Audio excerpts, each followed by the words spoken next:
Hi, Phil Peglinski here with Practical Hapkido. Here we are like three or four. We've done one a week consistently.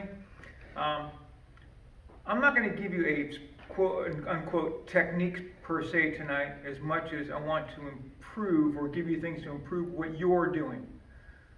First I got to give credit where credit is due. Where I get a lot of this information from that I put into my Practical Hapkido is Dragon Society, the Dragon Society International. That is this group here. Grandmaster Rick Moneymaker and Tom Muncie. If you look them up, they've been in this industry and the study in the science of what we do for many years. And they're all about sharing and exploring, and it's always about the science.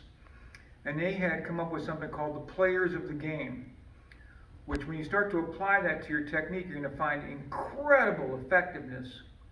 So what's a player?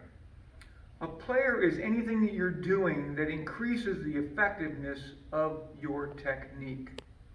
Now, I don't want you to take my word for it. I'm going to demonstrate a couple of them for you, and then I want you to go with your partner and apply this to what you're doing, and then you tell me. You come back in the comments and go, well, that sucked, or wow, I can't believe how effective that was when I turned my feet in, okay? Something simple like that. Now, as an example, let me just have an arm here. Everybody's got an arm bar. How you got here, all different ways. But I see a lot of people doing arm bars like this, where they have this away from the body, and they're putting their palm here, and they're pulling up here and pushing down here. That pull-push is a player, by the way, but let me highlight a different player or two for you. Let's plant this against the body, and instead of going to above the elbow with the palm, I want you to take the last 2 inches of your ulna bone here. We call it the bone of pain. This is based. Put this above the elbow. And now when I turn, I'm going to do a twitch here with this. And this body's going to drop. Now, if I take this away from the body and I push down in here, does this feel anywhere as effective as it did before? No, sir. Can you bend your arm and get out of it? Oh, yeah. Absolutely, because it's not based. Basing is a player. So just going from here to here, that player is going to increase the effectiveness. Now stand up. Well, I'm also cheating. I got another player here. My feet. My feet are forward, pointing at my core. The core is what I'm attacking. So if my arm bar is here, my core is what I'm attacking, which is right here in my center. So I'm not going to turn my feet in like a pigeon, but they're going to be pointing in that general direction. Now here's where I want you to go and try it with your partner and prove me wrong. Go to this position here and turn this back foot out and apply your arm bar, and then watch. Just turn this foot in and keep your body rigid with it and see what happens. Tell me if you don't get an everlasting effect out of that and get more improvement out of it. So we've got basing is a player. Feet to the core is a player. Instead of the palm, I'm using my bone of pain, the right tool on the right target, okay? Because this bone of pain is going to cut into that tricep tendon. And if you add this twitch onto it, while you're turning, your core rotation is a player. So if we just look at that arm bar from a cross wrist, I step to it, I'm currently basing it. I'm going to do core rotation. I core rotate, look what happened to his body.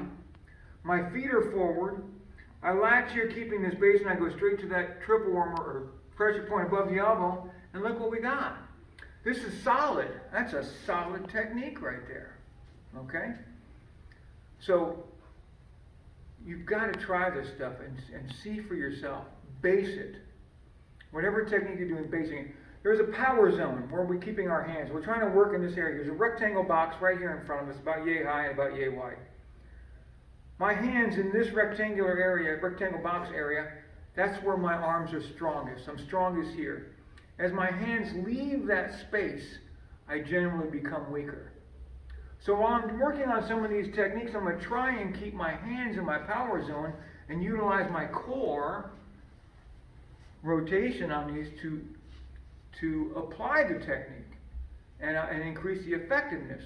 It's like I was saying earlier, if I give you a concept that increases your chances of success in a technique by 1/10 of 1%, would you want it? Absolutely. Absolutely, especially if it's a very serious situation. So that's what some of these things are, is we're adding that extra percentile or two of increasing your chances of success. Okay, and all these things got to be there. The more players that are there at one time, the more successful you're likely to become. Okay? So basing feet to the core, we've got just so many techniques. Everybody's got this type of a technique in it too. If I step back with this, and I'm going to use the other hand just because of the camera.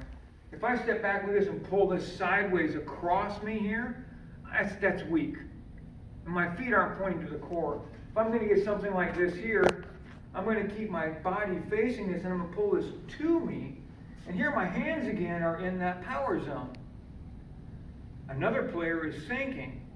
I see too many people trying to do all these techniques. You're standing up straight, you're 6 foot tall.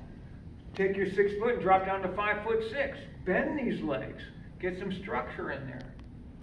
So there's just a few players there, and if you just please apply them to what you're doing, and tell me if you don't increase the effectiveness. You'll feel it. You'll feel, especially this feet to the core thing. You turn your feet and you're applying a technique, your partner's going to go, wow, I felt you. When you turned your foot, I felt that. Yeah. And if that's true, start applying that to all the rest of your techniques. So I'd love to hear from you. If you got any questions, comments on these concepts, the players of the game, I'd love to hear from you. But anyway, Philip Bablinski, train smart, train hard.